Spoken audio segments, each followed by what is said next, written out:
तो hello guys, enemy voice fire में आपका स्वागत है। जैसे कि हमने लास्ट एपिसोड में देखा था, सैन जो कि अपने हाथ में पकड़े हुए हार्ड कोर को अपने हाथों से क्रश कर देता है। फिर कहता है मुझे नहीं पता कि ये काम करेगा या नहीं। फिर ये बोलते हुए वो हाथ में रखे हुए हार्ड कोर को लुनाओ के बॉडी में डाल देता है और अपने मन में सोचते हुए कहता है अगर लुनाओ के दिल में भी इनमें से एक है, इसे उसी सेम मटेरियल से डिस्ट्रॉय किया जा सकता है। ये बोलते साथ ही हम देखते हैं लुनाओ की बॉडी को जो कि उस हार्ड कोर को पूरी तरह से ऑब्जर्व कर रही होती है। और अब आगे अभी यहाँ से सीन चेंज होकर हमें दिखाया जाता है ग्रैंड एकेडमी में, जहाँ पर लुनाओ अपनी आंखें खोलते हुए कहती है ये कैसा एहसास है, मुझे बहुत ही हल्का महसूस हो रहा है। ऐसा लग रहा है जैसे मेरे सीने से कोई भारी बोझ उतर गया है और मैं सीनियर सैन को क्यों फील कर पा रही हूँ, और वो भी पहले से भी ज्यादा। तब यहाँ से सीन चेंज होता है, हमें दिखाया था ग्राम एकेडमी से दूर सैन और कैरम को जो कि दूर से खड़ते हुए देख रहे होते हैं ग्राम एकेडमी की तरफ। तभी कैरम सैन से सवाल करते हुए कहती है तुम क्या सोच रहे हो सैन। तभी सैन कहता है सोचा था कि शायद वो मेरे बाद में काम आ जाएगी और उसे यूं ही मरने देना बेकार होगा। तभी कैरम कहती है जहाँ तक मैं देख रही हूँ ऐसा लग रहा है कि तुम दूसरे की मदद करने में अपनी एनर्जी बर्बाद कर रहे हो। क्या होगा अगर वो तुम्हें किसी दिन धोखा दे दे। तभी सैन एक हल्की सी स्माइल करते हुए कहता है कैरम तुम्हें तो वो एक बात करने वाला पर्सन होना चाहिए था। तभी कैरम कहती है मैं सिर्फ तुम्हें केयरफुल होने के लिए कह रही हूँ क्योंकि एक दिन तुम्हारी बॉडी मेरी होगी। तभी सैन वहाँ से उठकर जाते हुए कहता है ठीक है चलो यहाँ से चलते हैं और यहाँ ज्यादा देर तक रहने से हमें कुछ हासिल नहीं होगा। तभी यहाँ से सीन चेंज होकर हमें दिखाया जाता है ग्रैंड एकेडमी के अंदर, जहाँ पर लुनाओ के ग्रैंडपा टेबल पे हाथ मारते हुए कहते हैं तुम्हारे किडनैप के बाद से तुम्हें कुछ भी याद नहीं और तुम्हें बस इतना याद है कि कोई तुम्हें यहाँ ले आया था। लुनाओ को देखते हैं जो कि अपना सिर हिलाते हुए कहती है हाँ ग्रैंडपा, और मुझे कुछ याद नहीं है। तब हम लुनाओ के ग्रैंडफादर को देखते हैं जो कि गुस्से में अपना टेबल पे हाथ मारते हुए कहते हैं क्या तुम उम्मीद कर रही होगी मैं इस बात पर विश्वास कर लूं? तुम निश्चित रूप से निश्चित लग रहे हो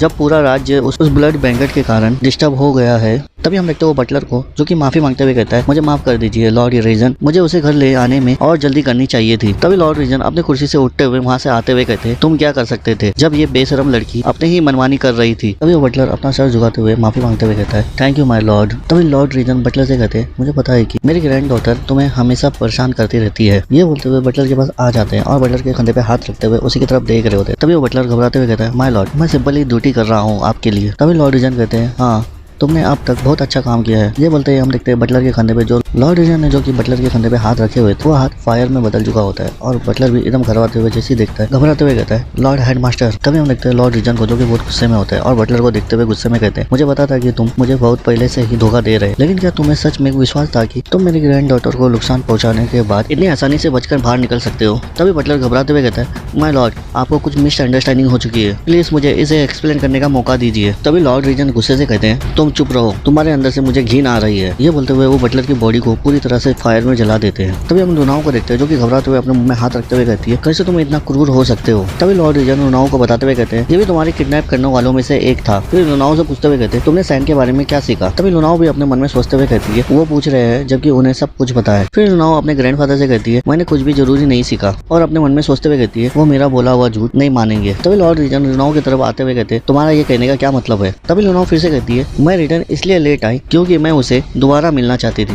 क्योंकि हमारी पहली मुलाकात में कुछ भी सीखने में मैं फेल हो गई। तभी लॉर्ड रीजन लुनाओ के कंधे पे हाथ रखते हुए कहते हैं ये वो जवाब नहीं है जिसकी मुझे तलाश है लुनाओ। फिर लुनाओ से गुस्से से कहते हैं लुनाओ मुझे बताओ कि वो लड़का क्या छुपा रहा है। वो एक वर्ड फैमिली से है जो कि जरूर कुछ छुपा रहा होगा या कम से कम कोई उसकी मदद कर रहा होगा। तभी लुनाओ बताते हुए कहती है उसके पास बस एक आम सी एक मेड है और उसके रखवाली के लिए एक गार्ड नाइट है। फिर कहती है उसका हमारे इस इंसिडेंट से कुछ लेना देना नहीं है। फिर अपने ग्रैंडफादर की तरफ देखते हुए कहती है ग्रैंडफादर तुम उसके बारे में इतना चिंता क्यों कर रहे हो। तभी लुनाओ के ग्रैंडफादर जो कि लुनाओ को पकड़ते हुए उसकी तरफ देखते हुए कहते हैं तुम ज्यादा ही सवाल पूछना सीख गए हो, मुझे लगता है तुम्हारे और उसके बीच जरूर कुछ है और तुम रेन रिवर में पैदा हुए हो, तुम्हें ज्यादा सवाल पूछने से बचना चाहिए। अगर मैं तुम्हें सांस लेने के लिए कहूँ तो तुम बस वही करना, अगर तुम मेरे सवालों का जवाब नहीं दोगे तो मैं तुम्हारे लिए कुछ भी नहीं कर सकता और तुम फिलहाल के लिए अपने कमरे में बंद रहोगे। ये बोलते हुए वहाँ से चले जाते हैं। तभी हम देखते हैं लुनाओ को जो कि चलते हुए बटलर की बॉडी के पास आगे खड़ी हो जाती है और उस बॉडी को जलता हुआ देख के अपने मन में कहती है मैं सचमुच तंग आ चुकी हूँ रेन रिवर होने से।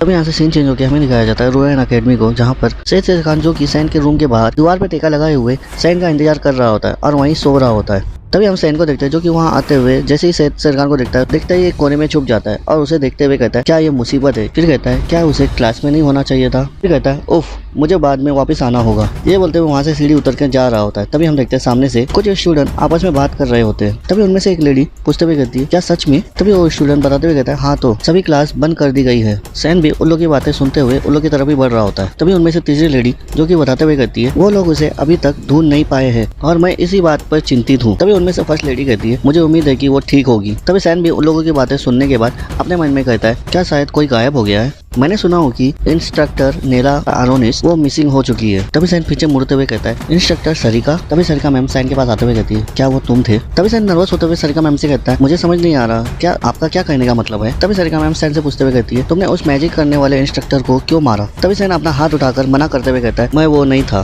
फिर कहता है मुझे तो ये भी नहीं पता कि वो कौन थी। तभी सरिका मैम कहती है ये जाहिर है कि तुम्हें ये पता नहीं है कि वो इंस्ट्रक्टर कौन थी करके, क्योंकि तुम कभी क्लास अटेंड नहीं किए। तभी साइन सरिका मैम की बातें सुनने के बाद कहता है हाँ। तभी सरिका मैम नीला आरोनिस के बारे में बताते हुए कहती है वो एक ग्राम एकेडमी की पावरफुल मैजिशियन थी। फिर आगे बताते हुए कहते हैं ये आम सी बात है, वे अपने लोगों को रुएन में एक मैजिशियन के तौर पे उसी वेम्पायर में नजर रखने के लिए भेजते थे, लेकिन हमें खुफिया जानकारी थी कि वो रैग्नारेस रैन रिवर का विरोध कर रही थी और इसीलिए हमने उस पर कड़ी नजर रखी थी। लेकिन लुनाओ रैन रिवर का किडनैप होना ये कम्प्लीटली अनएक्सपेक्टेड था और हम इस चीज के लिए कार्रवाई करने की तैयारी कर रहे थे, लेकिन तुमने हमारे लिए पहले ही सब कुछ साफ कर दिया। तभी सैन अपने मन में नीला आरोनिस के बारे में सोचते हुए कहते ओह कोई आश्चर्य नहीं कि वो जानी पहचानी लग रही थी। तभी सरिका मैम सैन को अपने में ही खोया हुआ देख के चिढ़ते हुए कहती है क्या तुम मेरी बात सुन भी रहे हो? फिर कहती है लेकिन तुम निश्चित रहो ये सिर्फ मैं ही जानती हूँ, मैं तुम्हें एक अकेला मिशन देने जा रही हूँ, इसलिए फिलहाल के लिए तुम अकेडमी से बाहर रहो। तभी सैन सरिका मैम से पूछते हुए कहता है लेकिन वो मैजिशियन इंस्ट्रक्टर की जगह खाली हो चुकी है, उसका क्या होगा? तभी सरिका मैम कहती है अदर इंस्ट्रक्टर उस जगह पर बारी बारी से काम करेंगे और उन्हें एक हायर करके नया एक परमानेंट रिप्लेसमेंट रखना होगा। फिर कहती है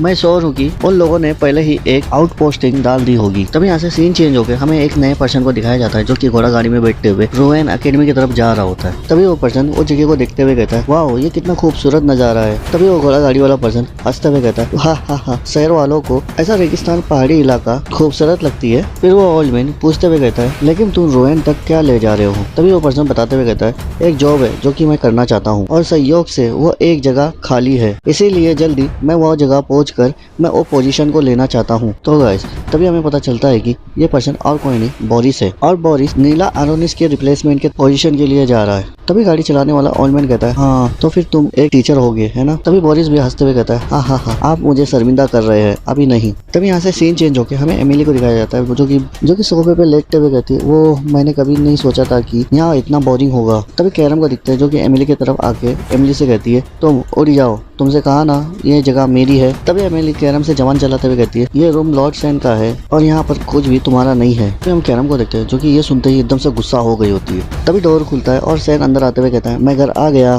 तभी सामने की तरफ देखते हुए कहता है यहाँ क्या हुआ है? तभी हम एमिली की तरफ देखते हैं जो कि कैरम ने उसके सर पे मारकर उसका सर सुझा दिया होता है और एमिली को उस जगह से हटाकर खुद सो गई होती है। तभी एमिली सैन को बताते हुए कहती है वो कैरम कितनी स्कैरी है।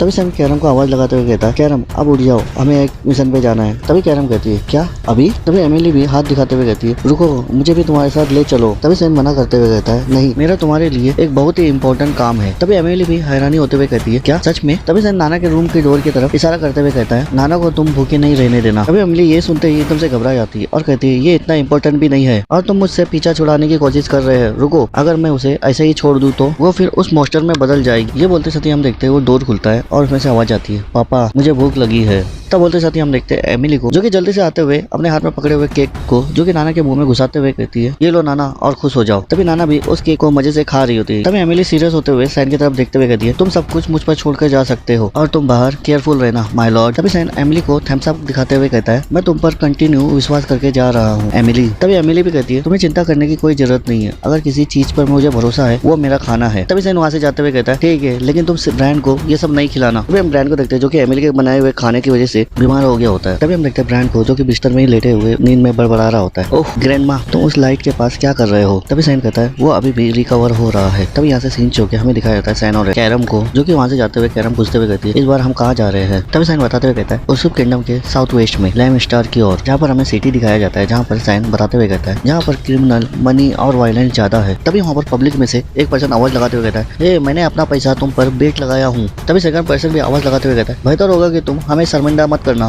तभी हमें दिखाया जाता है रिंग मैच में जो कि दो पर्सन को अपने आमने सामने खड़े होते हैं, दोनों का नाम बताया जाता है, एक का नाम होता है जेलबर्ट और दूसरे का नाम होता है जेवर। तभी वहाँ पर पब्लिक में से एक पर्सन आवाज लगाते हुए कहता है जेलबर्ट उसे छोड़ना मत, उसे क्रश कर दो। तभी हम देखते हैं जेवर को जो कि वो मोस्टर को देख के थोड़ा सा नर्वस होते हुए कहता है वो मोस्टर बोल सकता है। तभी हमें दिखाया जाता है जेलबर्ट को जो कि एक जाइंट मोस्टर होता है। जेलबर्ट जो कि ड्राउने स्माइल के साथ कहता है मैं तुम्हें कैसे मारूं, वो लोग कह रहे हैं कि तुम्हें क्रश करते हुए मारना है, तुम इस चीज के बारे में क्या सोचते हो? तभी जेवर उस जाइंट मोस्टर जेलबर्ट को देखते हुए कहता है तुम चुप रहो और मेरे पास आओ या फिर मैं पहले थोड़ा वार्म अप कर लेता हूँ, बड़े बेवकूफ। इतना सुनते ही हम देखते हैं वो जाइंट मॉन्स्टर जेलबर्ट को, जो कि एकदम से गुस्सा हो जाता है और उसकी तरफ एक जोर का अपने हाथ से अटैक करता है। जेवर्स को देखते हैं जो कि वो अटैक लगने से पहले ही उसको डॉज कर देता है और हमें उड़ते हुए कहता है तुम बहुत स्लो हो, अब मैं तुम्हें मुझे अंडरएस्टिमेट करने की गलती तुम चुकाओगे। बोलते साथ ही हम देखते हैं जेवर को, जो कि जेलबर्ट अपने सेकंड हैंड को बढ़ाते हुए जेवर को अपने मुट्ठी में पकड़ लेता है। तभी जेवर को दिखा जाता है जो कि ऐसे सडनली अटैक आता हुआ देखते एकदम से शॉक हो गया होता है और अपने आप को उसके हाथों से छुड़ाने की कोशिश कर रहा होता है। तभी जेलबर्ट जेवल से कहता है मैंने फैसला कर लिया। तभी ऑडियंस भी चिल्लाते हुए कहती है उसे मार दो, क्रश कर दो उसे। तभी जेलबर्ट कहता है मैं तुम्हें क्रश कर दूंगा। तभी एक आवाज आती है जेवल सब साइलेंट हो गया है। तभी हम जेलबर्ट को देखते हैं जो कि अपना मुट्ठी बंद करते हुए उसे क्रश कर दिया होता है और हंसने लगता है। तभी एक आवाज आती है जेलबर्ट ये मैच जीत चुका है और उस जगह पे पूरी हंसी की आवाज आ रही होती है। तो गाइस ये इसी के साथ ये एपिसोड खत्म होता है। मिलते हैं नेक्स्ट एपिसोड में, तब तक के लिए बाय।